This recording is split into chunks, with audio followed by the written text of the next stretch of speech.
মানুষের সবচেয়ে পবিত্র ও স্বাভাবিক সম্পর্ক হলো বাবা মা ও সন্তানের সম্পর্ক।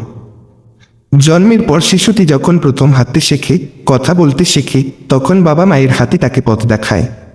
এই সম্পর্কের ভিত্তি তাকে নিঃস্বার্থ ভালোবাসা ও আত্মত্যাগী। কিন্তু যখন এই সম্পর্ক অর্থের সঙ্গে বাধা পড়ে, তখন তার সম্পর্ক থাকে না, হয়ে ওঠে এক ধরনের ব্যবসায়িক লেনদেন।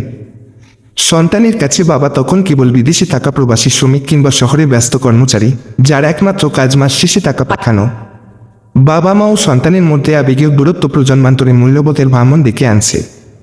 একজন প্রবাসী বাবা বছরের পর বছর মধ্যপ্রাচ্যে কষ্টের শ্রমে উপার্জন করে পরিবারের কাছে অর্থ পাঠান। তার সন্তানরা ভালো স্কুলে পড়ে, ভালো পোশাক পরে, আধুনিক প্রযুক্তি ব্যবহার করে।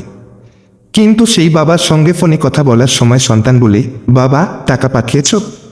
অথবা বাবা টাকা পাঠাও, তারপর কথা হবে। এই কথার ভেতরে কোনো মমতা বা কৃতজ্ঞতা নেই।